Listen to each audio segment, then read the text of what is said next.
Good morning, Service Alliance community. How y'all doing today? Brother Doug. What's happening, Zach? You know what? You know what happened this weekend? It's kind of early. The wife starts counting down how many more weekends until Christmas. That's just too soon, man. It's in my head now. It's like I'm thinking it's going to snow next week. It set me off my game. Retailers started this first. Now my wife's beating the retailers. It's just Sure. What do you do? What do you do? Are you guys all amped about the holidays and you start rushing them along like commercial holidays have been now? I'm just looking forward to the snow flying, man. I'm just ready for a break. Break from the heat? Oh, break. A break. I get it. Yes. That's cool. So you've adapted and now becoming, part of the exterior home service business. You're looking for the slow season to come, is what you're saying. Yeah, man. Actually, obviously looking at other things we can do as we start to wind down, but aren't quite dead yet, but you can't build a roof. Me and my buddy Mikey have been brainstorming some creative ideas, Andrew wants to know how long. Do you know? I don't even listen to her. I phase it out now. But let me text her right now. That wasn't smart to say, Doug.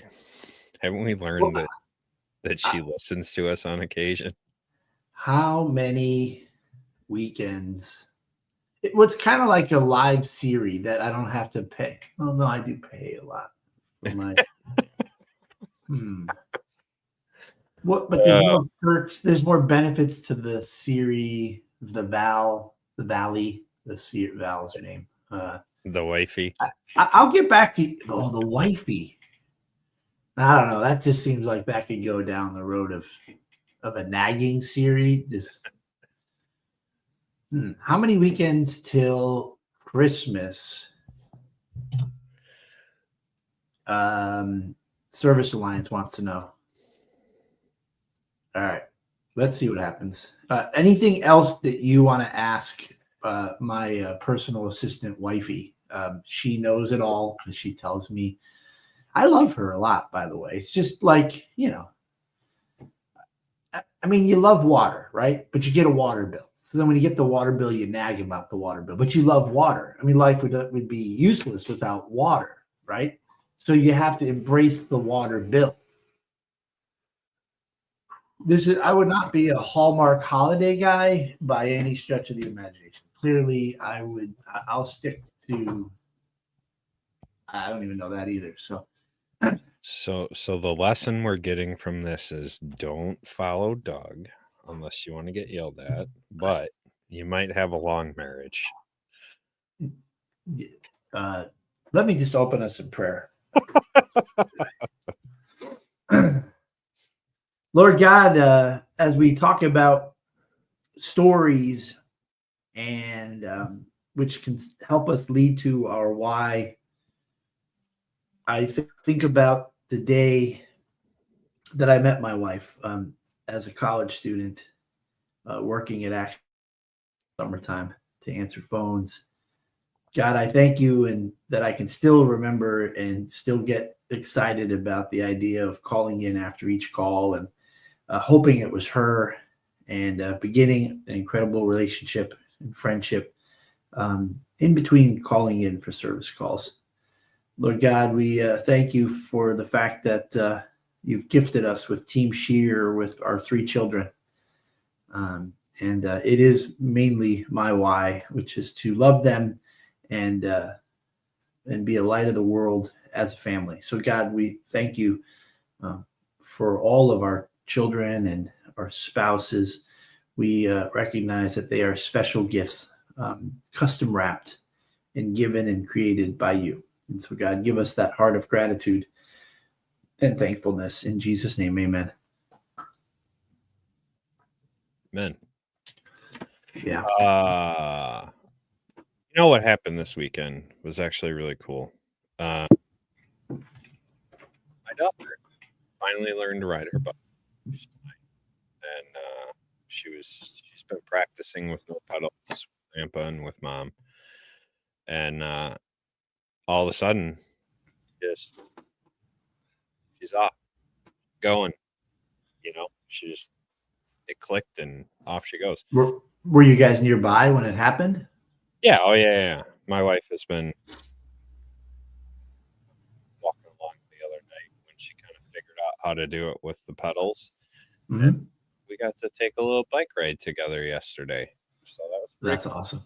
Yeah. Oh, really? So she finally has got it going, and then you guys took a quick little ride together. Yeah. Man, that has to potentially be a core memory for your daughter and for you and your wife. So that's pretty cool. Yeah, she was super excited. She wanted to take a couple pictures with dad and her riding bikes and stuff. Yeah.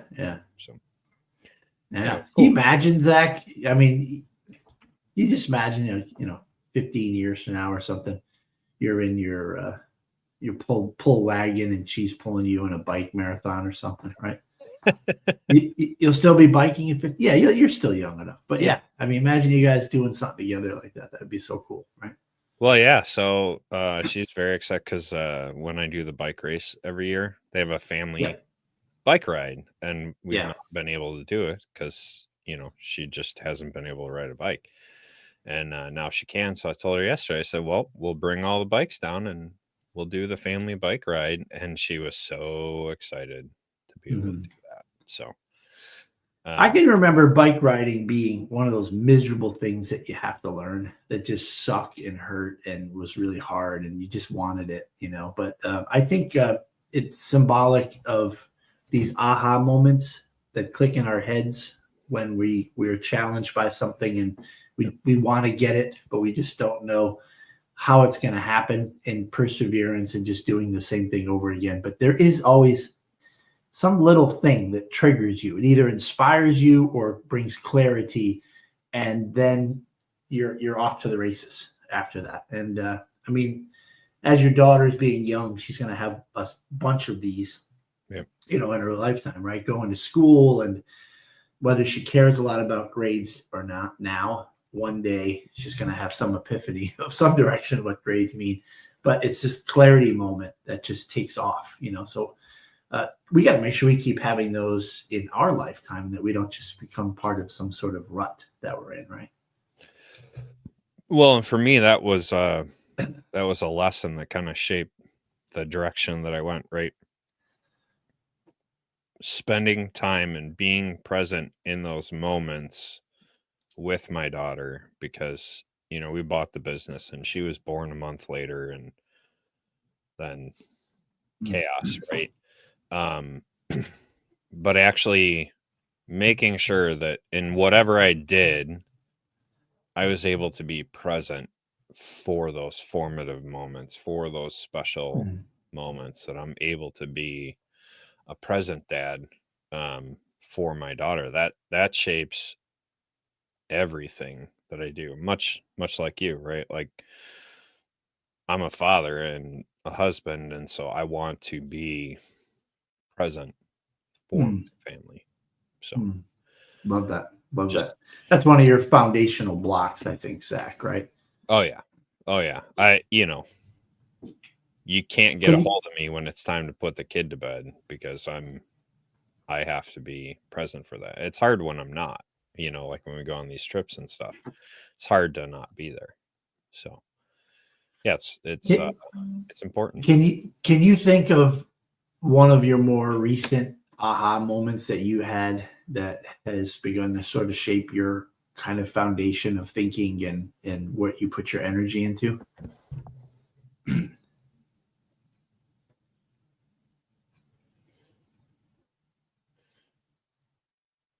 And I pose that of Garrison and Andrew as well, while Zach's thinking, because we have these aha moments and then we incorporate them and then they become part of the day-to-day life. And one of those things that's part of our intuition, it becomes part of our wisdom. It's something we rely on. It's that moment you go, you know what? I'm I'm done doing it this way, or I figured it out and it was a game changer for you? I Adam as think well. I think for me the last couple of years have really been flooring to roofing. It's in working for other people, specifically floor, that was W2. I'm 1099 in the roofing. So I do have my own company within that. I think it was just a mirror, right? Like seeing the moments where I would say or do or make a decision within the company, and not necessarily for the better, just, something stupid popped in my head and I went down that rabbit trail.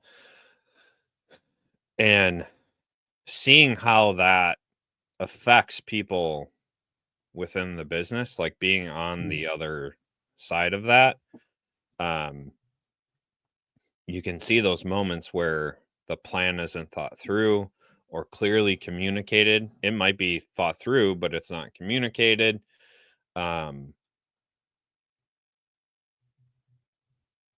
How, like we can say all these things, but if our actions don't follow behind that, and I think back to how many times I did that, like, hey, yeah, we're going to do this thing. And then I didn't put the effort in to do that thing. And so Yeah. the rest of the team is like, what are we doing? Like, why are we doing? And so like that consistency in, if we're going to take an action, there better be a plan to it. And we're going to follow it to the best of our ability. Obviously, there's going to be roadblocks and hiccups and things that come along the way, but there needs to be a logical plan and everyone needs to be kind of rowing the same direction, because if you say it and there's no action behind it, the other people rowing are going to get to a point where they're like, why am I rowing? Why am I even in this boat? Like, what are we doing here?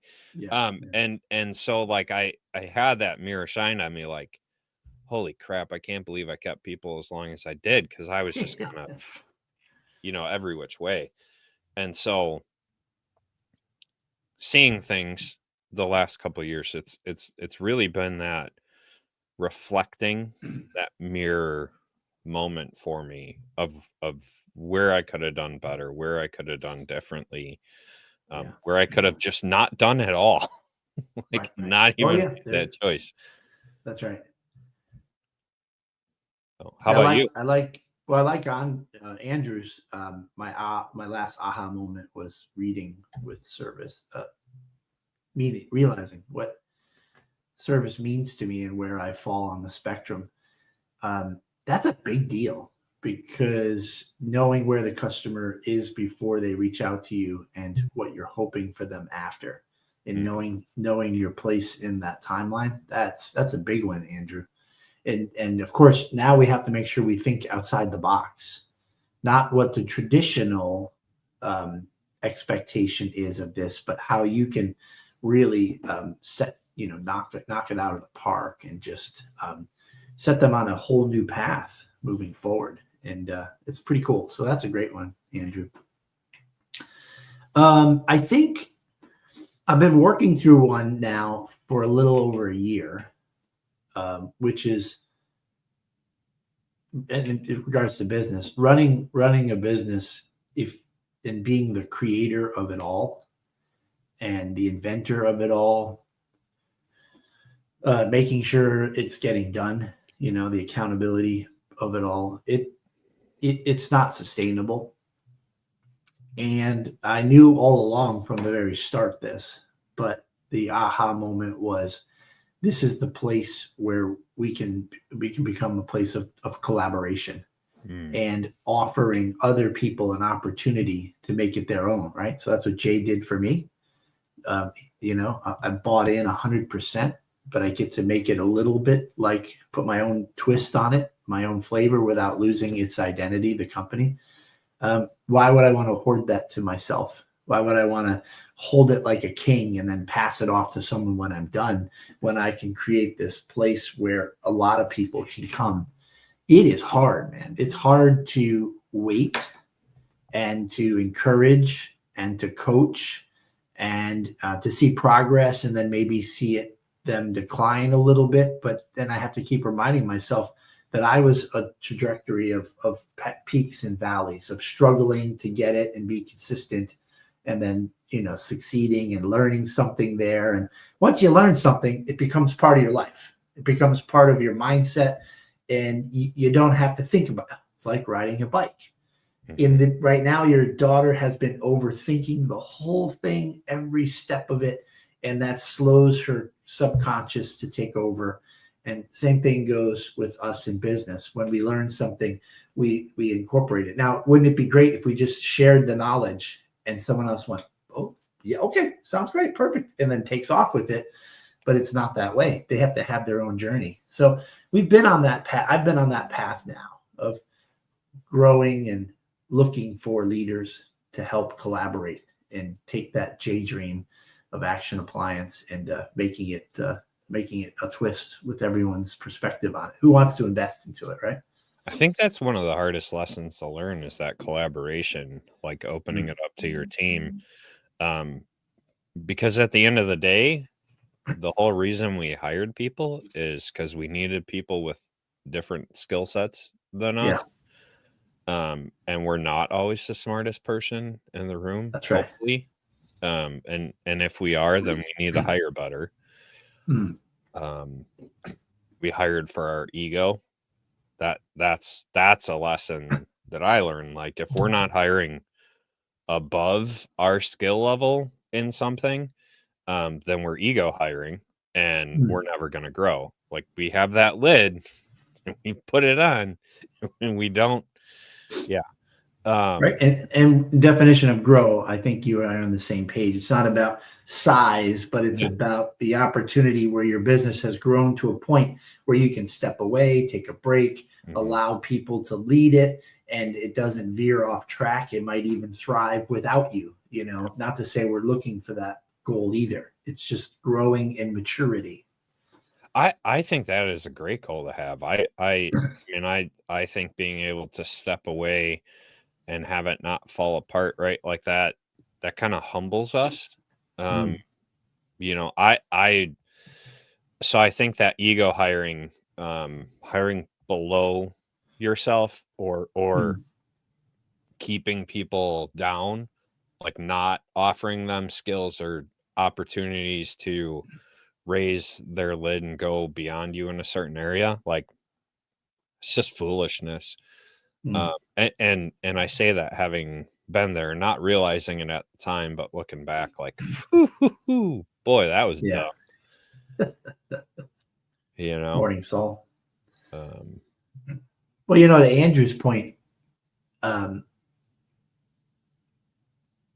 you can't collaborate without some sort of method of keeping track of things and making sure you're on track, and that you're able to measure how stuff is going. And so that's pretty critical.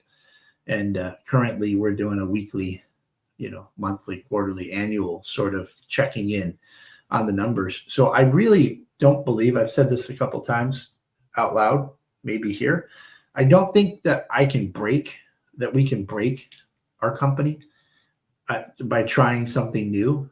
I think if you're tracking it very well, but not obsessing over it, you can see if something's working. When you see something's working, you put more energy into it. You tweak and adjust it to make it better. When you see something isn't working or isn't taking off, like I had this great idea in New England, right? I got way too excited about this. Like, how do I create some reoccurring revenue? Here in New England, a lot of the houses are very old. So central air is just not a common thing in every other house. So window air conditioner units, right? You have an older population throughout our state as well. So I was like, hey, what about a service that puts them in the window units and cleans them up and maintains them and puts them away each year And then when they're getting older, we can replace them for them and upgrade them.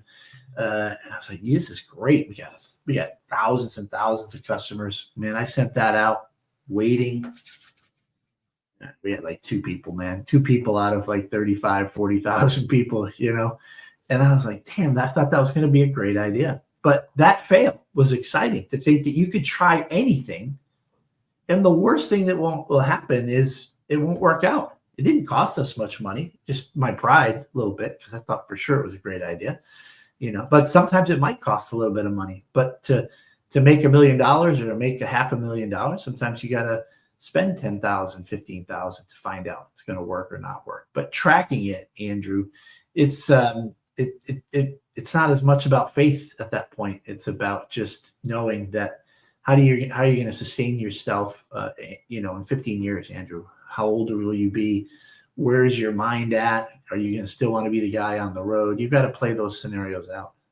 What other lessons did you learn from that? Because I'm curious, like, obviously market research is important. You got to kind of test the water somehow and figure out, like, do people actually want this service? Do they want this widget, whatever? But like, what else did you learn from that experience? Like, was there anything that stuck out in testing that? Would you try it again? Would you try in it that one? Yeah. Oh, you mean that specific idea of window air conditioners? Yeah. Again, the investment isn't the only investment is reaching out to the customer too many times with harebrained ideas, right? And all of a sudden they're like, you know, spam, you know, unsubscribe, or they actually start to resent us.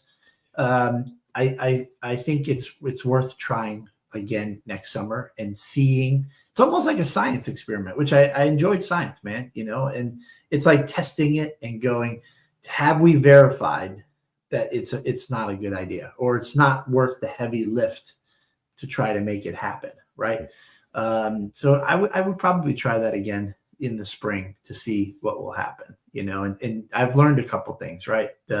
About communicating it out and marketing it a little bit differently. Maybe not even marketing it just to senior citizens, because what if when we did that with the pictures of old people on there, that other people just didn't even bother reading it, you know? So no, I wouldn't say that it's my gift for marketing. So I would definitely probably want to try to collaborate with someone and see what other people think about the idea and try to maybe make it a challenge, you know, within the company or something. How about that? That would be fun, right? Collecting ideas of hey guys, or people, when you're on the phone, what are you hearing that they really need? Because that's something else that our company wants to head toward, is how can we be a company that will help make your day better, not just in the appliance world. So the idea of collaborating there can be a lot of fun, you know. Hold on, my software wants to update. Always. I can stop it. There we go. Always. My personal aha moment lately, Zach, and it immediately brought a story to mind, which was like, I don't know, 12 years ago or something at church. Our senior pastor left, and I was part of the leadership team, and we had a sort of like an intern pastor in. So I wanted to reach out to the superintendent of our denomination for some guidance and help while we're in this transition. So, and he was fairly new, and I knew him. I met him before. So I called, got his assistant, and I said, hey, I would like to have a phone call with him. And she's like, sure, hold on a second. And she gave me like 3.5 weeks out. And I was like, no, I don't want to come see him. I just want a phone call. Yeah, that's as soon as he's available. So I was like, okay. And then I hung up and I go, holy crap. Will I ever get that successful? And that I'm so busy that I'm scheduling phone calls, like 20, 30 minute at the most phone calls, 3.5 weeks out. Like that's crazy. Like I'm not judging them, but maybe I was. My life lately, Zach, my Google Calendar, now things are plugging in automatically to keep the pipeline of stuff happening. Meetings, reoccurring meetings. I'm interviewing and hiring people, so I have a program that's pumping it in, and then I'm on the board of UASA. So like all of a sudden, I'm just going like, holy cow! I've got less and less time. So my recent aha moment is I need to level up my personal game of organization, strategy, and accomplishing my goals, because I feel like I'm going to drown right now. So this is my next aha transition moment. How do I make my time at work, my time at home, even more efficient? And the first thing I realized is I'm not going to be able to binge watch the entire library of Netflix. It's not possible anymore. I'm gonna have to change up, how much time I actually put into work and into my really personal relationships. Yeah. But yeah, I'm starting to get really busy, Zach, and I'm organized like that, but I need to get like this organized. So I'm in a growth, learning, struggling, scared phase right now. That's a great lesson to learn, is that organization, right? Like I think so many of us, I'm going to do all these things and then we don't have any organization to it. So I think that is like a key thing that I learned. And I'm not the most organized person, so I need someone a little more organized to keep me in shape. Right. No, it did register. I was just letting Doug go down his rabbit trail. I didn't want to break that good train of thought Doug had going on. Rabbit trail. Oh, you guys are from the Midwest, so you eat rabbit. I got it. Yeah. All right. Whatever. East Coaster. Christmas lights. Yeah. Christmas lights. So oddly enough, I had a conversation with Mike the other day, and one of his other customers has gone like way down this rabbit trail and was, just like learning who was legit and kind of talking through this business model and stuff like that, and not legit. And some of the pros, cons, pitfall, all the stuff. Like this guy's gone way down the rabbit hole, and he's not anywhere even remotely near me. And so yeah, Mike's gonna connect me with him. I think it's a great opportunity, and I so that's another lesson that I've learned along the way, and Doug kind of shared it earlier. You can't be afraid to try things.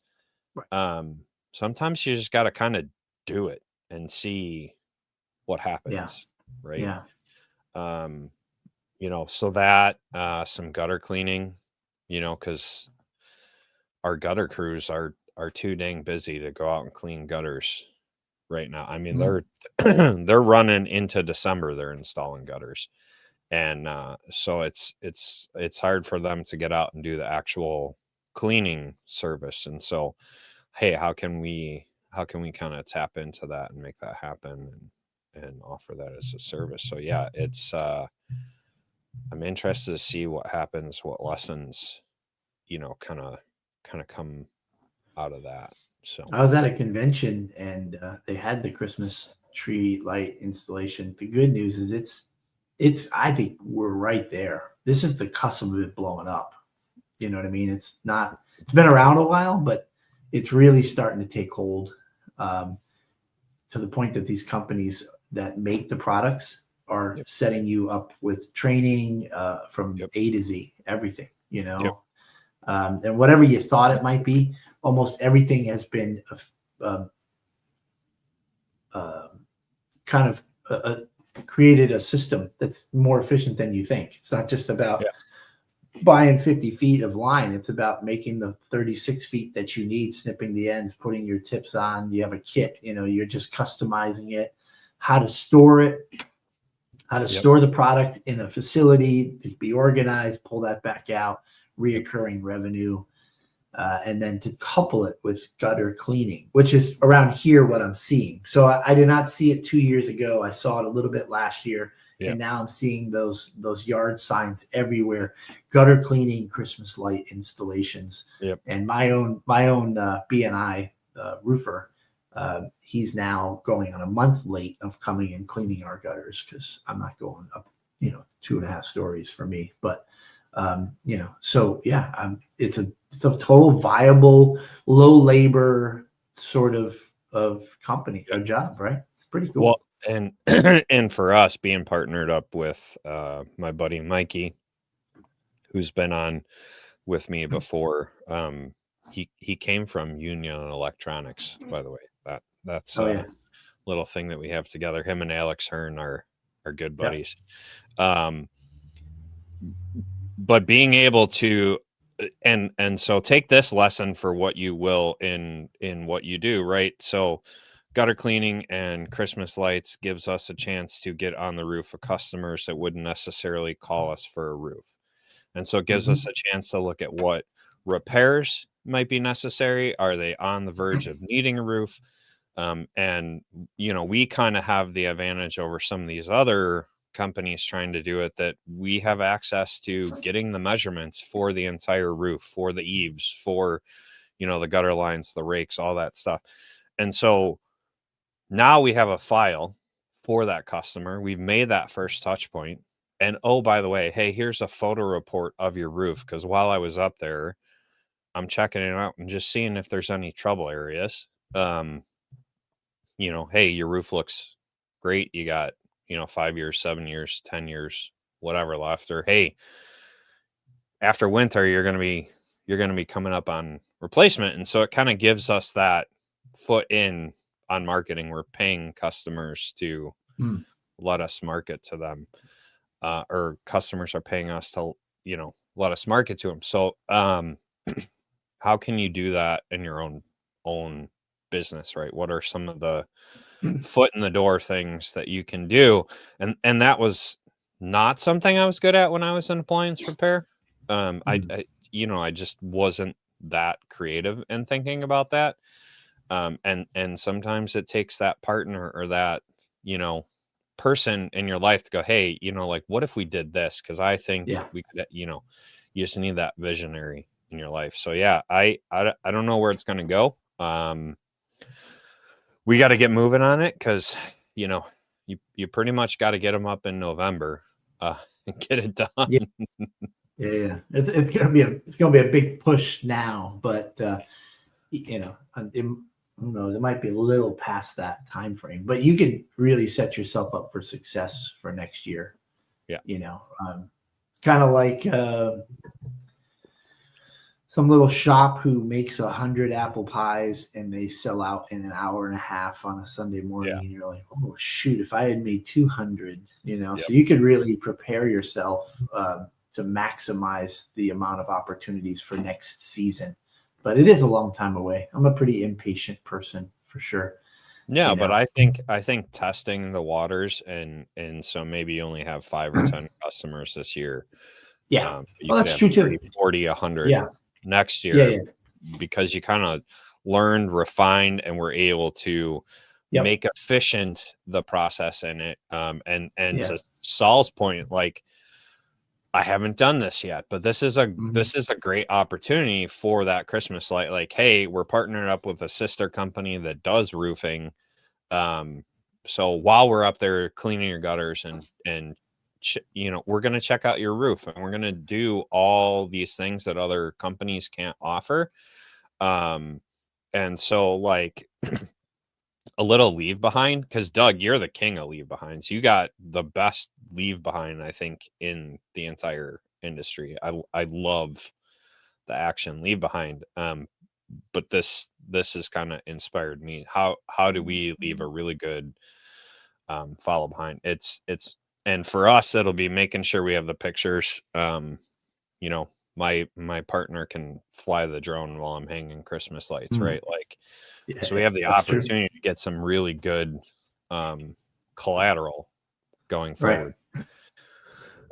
Solar is huge up here. I have mixed feelings on that. We're kind of in the wrong. I think we're in the wrong market for solar, but that's just me. That's just me. You know, there's a book recently that kind of has me thinking outside the box, which doesn't happen all the time. Not that I'm that smart. I'm just saying most of the time, right? We read these books and we're like, yeah, I know that. I know. Yeah. Oh, that's cool how he did that. Okay, that Yeah. all right, I'll get off my ass and start to do it. It's inspiration. But Marcus Sheridan, and I forget his most popular book, but his recent one is Endless Customers. It's trying to get your frame of reference out of try to think about the people who would never ever call us. Yeah.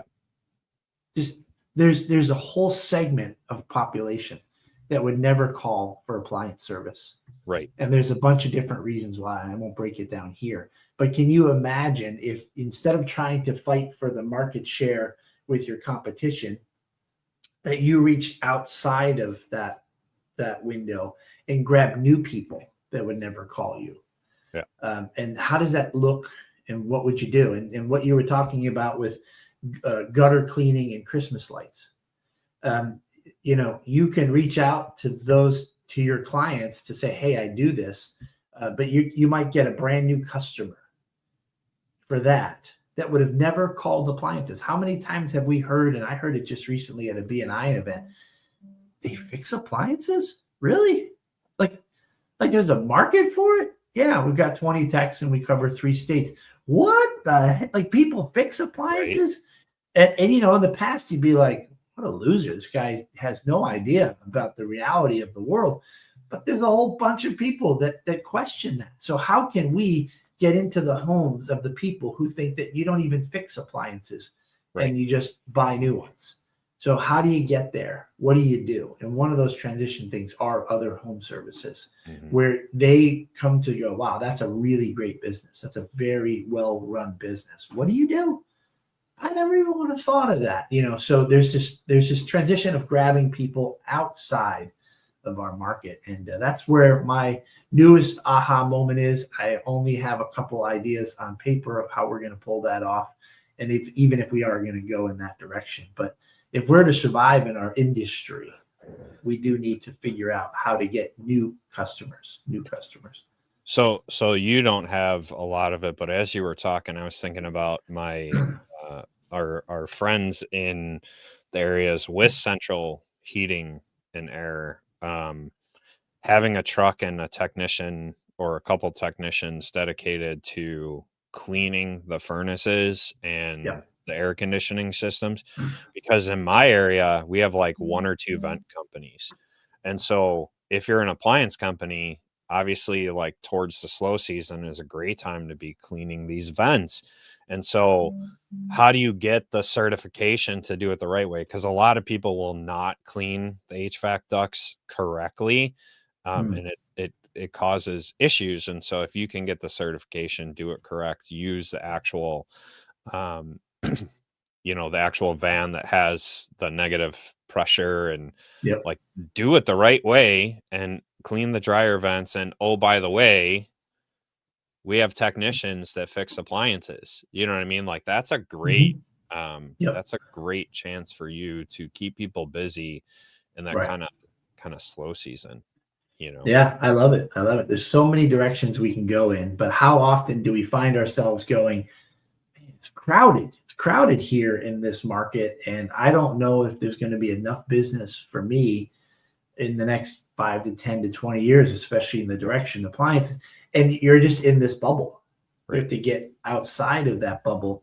We are in the home service industry. We are not in the appliance business. We're in the home service business. There's just so many possibilities when you begin to look outside of that comfort zone.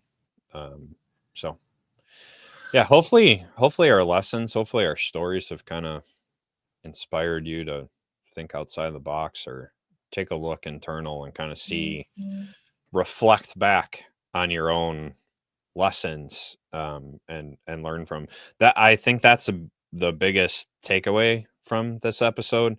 You have to have the ability to look back and kind of reflect on some of the lessons that you learned along the way, because if you don't make these changes, right, Action wouldn't be a 20 tech company, right? Like it wouldn't have happened. And so you have to look back, you have to track it, you have to be able to make these adjustments. And so hopefully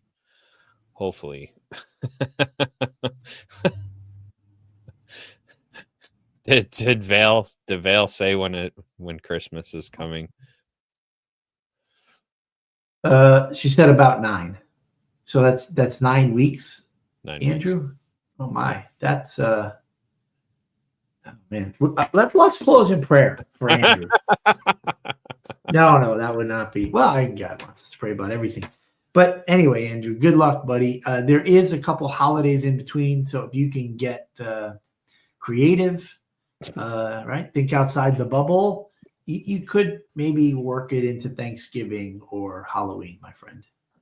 Speaking of Thanksgiving time, right before Thanksgiving, the next mastermind, right? Goals to succeed with.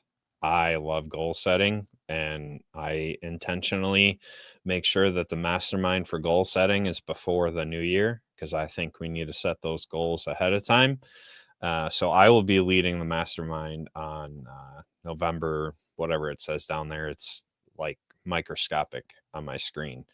I will be leading that mastermind. So if you're not an all access member, servicealliancegroup.com, come and join other business owners in roundtable discussion, learning how to better their business with these different topics each and every month in the mastermind. So next one coming up in November, we're going to talk about setting those goals. We're going to give you some practical application to be able to set the goals going into the next year, assessing your current reality, and then setting those goals for the following year.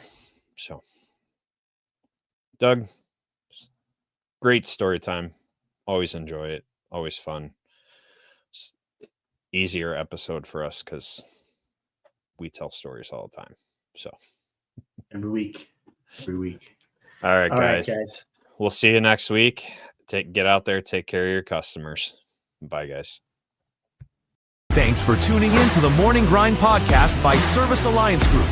Subscribe to our channel and make sure you visit our website at servicealliancegroup.com for appliance repair business resources.